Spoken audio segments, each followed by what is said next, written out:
تو اب ایک ایسا شخص کہ جو دوسرے کا پیٹ کاٹ کے صرف اپنے ہی جو ہے نا وہ من جو بھر رہا ہے تجوری، یا اپنے ہی خاندان کو جو ہے وہ سرو کر رہا ہے، اس کے مقابلے میں یہ آدمی آپ کو ذرا کردار کے اعتبار سے بہتر آدمی نظر آئے گا، یا اپنے برادروں والوں کے لیے قربانی دیتے ہیں۔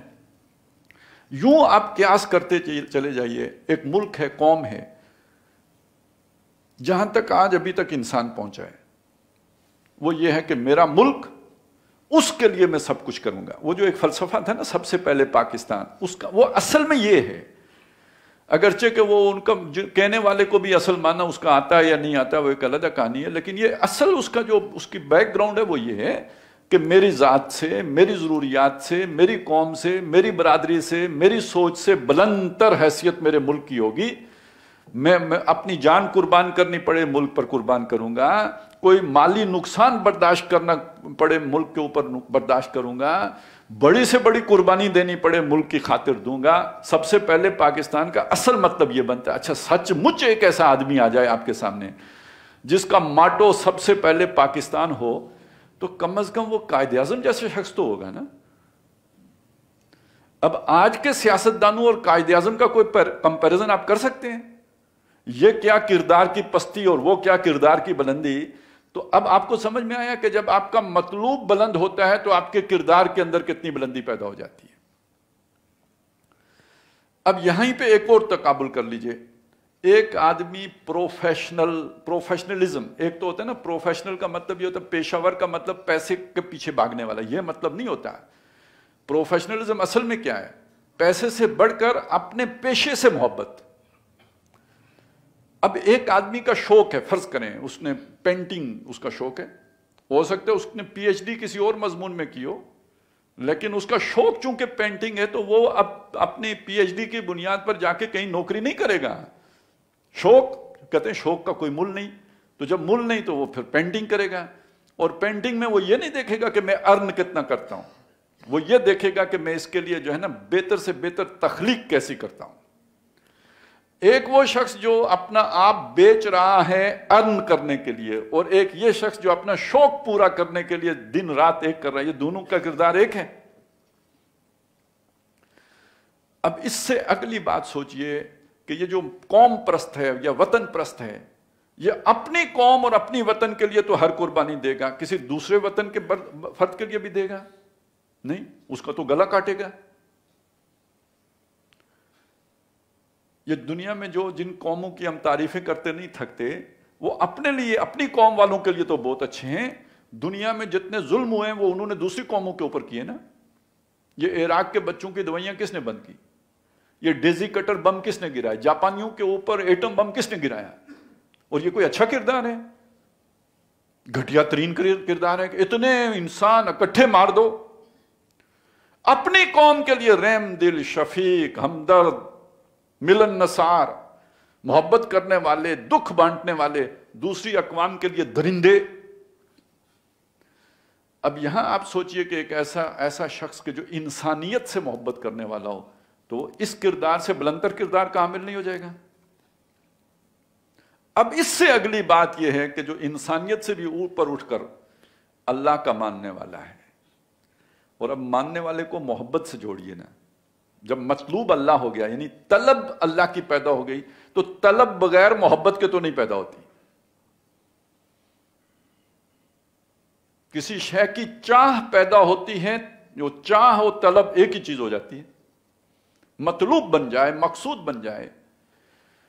والذین آمنوا اشد حبا للہ، وہ لوگ کہ جو اللہ سے محبت جو اللہ پر ایمان رکھتے ہیں، وہ سب سے شدید محبت اللہ سے کرتے ہیں۔ اس کا مطلب ہے لوگ کسی اور سے بھی محبت کرتے ہیں۔ تو اس سے پہلے تو یہی بات بتائی گئی تھی نا، وَمِنَ النَّاسِ مَن يَتَّخِذُ مِن دُونِ اللَّهِ أَندَادًا يُحِبُّونَهُمْ كَحُبِّ اللَّهِ۔ یہ جو محبت کا جذبہ اندر رکھا گیا ہے، یہ اللہ کے لیے رکھا گیا ہے۔ اصل میں آئیڈیل کون ہو؟ اللہ ہو۔ مقصود کون ہو؟ مطلوب کون ہو؟ اللہ ہو۔ یہ انسان کی عقل اگر یہاں پہنچ گئی ہے تو صحیح جگہ پہ پہنچی ہے۔ اب وہ جو اس کے اندر پریز کرنے کا جذبہ ہے، پرستش کرنے کا جذبہ ہے، قربانی دینے کا جذبہ ہے، اس کے لیے اپنا سب کچھ نچھاور کرنے کا جذبہ ہے، وہ سارا اللہ کے لیے ظاہر ہوگا۔ اب آپ سوچئے اس آدمی کا کردار کتنا بلند ہے. کیوں؟ وہ جو انسانیت کی خدمت کر رہا ہے، آپ ذرا اس کا انالیسس کیجئے. انسانیت کی خدمت موٹیو کیا ہوگا؟ کوئی جذبہ محرکہ ہوتا ہے نا، کوئی بھی کام کرنے کے پیچھے کوئی تحریک ہوتی ہے. یہاں تحریک کیا ہوگی؟ میں انسانیوں کا خادم ہوں، کیا تحریک ہو سکتی ہے؟ کچھ نہ ہو تو شہرت تو ہے نا، لوگ کہیں گے بہت اچھا آدمی ہے. اچھا، جب یہ شے میرے اندر پیدا ہوئی تو وہ خود غرضی ایک اور لطیف طریقے سے میرے اندر آ گئی. ٹھیک ہے، میری غرض مادی نہیں رہی، نفسیاتی ہو گئی، لیکن غرض تو باقی ہے نا. اس کے مقابلے میں ایک شخص یہ سارا کام صرف اللہ کو راضی کرنے کے لیے کرتا ہے، وہ بے غرض آدمی ہے. تو سب سے بلند کردار کس کا ہوا پھر؟ وہ جو اللہ کے لیے کھڑا. اور اس پر کامل ترین پوری اترنے والی شخصیت کون سی ہے؟ جناب محمد رسول اللہ کی صلی اللہ علیہ وسلم. تو اب وہ ہو گئے نمونہ، وہ ہو گئے اسوہ، وہ ہو گئے آئیڈیل، وہ یوں سمجھیے ایک آپ کے سامنے ماڈل. اب جو بھی اس لیول پہ اٹھنا چاہتا ہے، ایک بہترین انسان بننا چاہتا ہے، وہ آپ کو ماڈل بنا کر آپ کو فالو کرے گا. ان کنتم تحبون اللہ فاتبعونی یحببکم اللہ. اور اس کے اندر وہ رنگ آ جائے گا جو اللہ کا رنگ ہے. صبغۃ اللہ ومن احسن من اللہ صبغہ، یہ رنگ اب اس کے اندر آئے گا. اور یہ رنگ کس میں تھا سب سے بڑھ کر؟ محمد رسول اللہ میں صلی اللہ علیہ وسلم. تو اب یہاں ایک بات اور سامنے رکھ لیجئے، پھر ہم آگے چلتے ہیں. اور یہ نیا نقطہ ہے جو پچھلی دفعہ بیان نہیں ہوا تھا، کہ دیکھیں انسان کو اللہ تعالیٰ نے دنیا میں بھیجا امتحان کے لیے. بالعموم ہماری سمجھ، ہماری سوچ یہ ہے کہ امتحان عمل کا ہے، لیکن یہ جان لیجئے عمل انسان کی سوچ کے، اس کے فہم کے، اس کے علم کے تابع ہوتا ہے. اصل امتحان ہمارے سوچ سمجھ کا ہے، عقل کا ہے. وہ جو اللہ تعالیٰ نے ہمیں شعور عطا کیا اس کا امتحان ہے. آپ نے اپنا مطلوب کسے بنایا، اپنا مقصود کسے بنایا. ما قدر اللہ حق کا قدری جو آ گیا ہے. اصل مسئلہ یہاں، موت یہاں پڑتی ہے. انسان پہچان نہیں سکتا کہ اس کا مطلوب کون ہے، اس کا مقصود کون ہے. کسی کمتر شے کو اپنا مطلوب و مقصود بنا کے پھر ساری زندگی اس کے گرد طواف کرتا رہتا ہے. تو پہلا امتحان کس کا؟ عقل کا امتحان، فہم کا امتحان، سمجھ کا امتحان، سوچ کا امتحان. انسان کو اللہ نے جو شعور دیا اس کا امتحان، کہ وہ جہاں تک اسے کمند ڈالنی چاہیے تھی وہاں ڈالنے میں کامیاب ہوا، یا پہلے ہی اس کا میزائل ٹھس ہو گیا. سوچ کا میزائل، تخیل کا میزائل، تصور کا میزائل مقام مطلوب سے پہلے ہی گر گیا، یا مقام تک پہنچ سکا. اور دوسری بات اس کے ساتھ اب یہ دیکھ لیجئے کہ انسان جو ہے جس امتحان میں ڈالا گیا، اس کی کامیابی کی شرط کیا ہے؟ اس کی کوئی پیوریفیکیشن ہو، اس کے اندر جو کمزوریاں ہیں نا ان کے اوپر قابو پائے.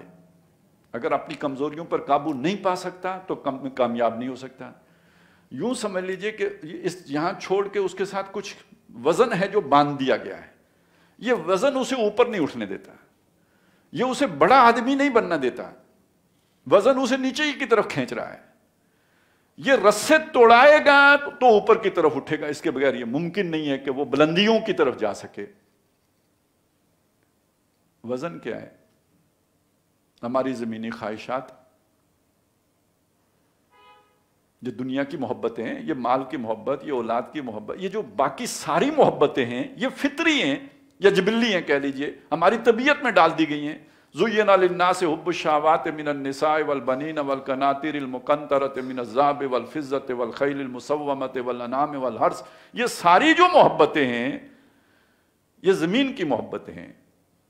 ان کی طرف طبیعت خود جاتی ہے، خود کھنچتی ہے، لیکن یہی وہ وزن ہیں جو اوپر نہیں اٹھتے. جو ان کا قیدی ہو گیا، ان زنجیروں میں جکڑا گیا، اس کے کردار میں بلندی تو نہیں آ سکتی. ہاں جی، جو زمین قبضہ کرنے والا ہو یا زمین ہتھیانے والا ہو اسے آپ اچھے کردار کا آدمی سمجھتے ہیں. باقی آپ کیا وہ ساری تفصیل بیان کرتے ہوئے عورتوں کے پیچھے پڑا ہوا ہو، یا جو عورتیں مردوں کے پیچھے ہی پڑی ان کو کوئی اچھے کردار کا سمجھے گا؟ تو مال کی محبت،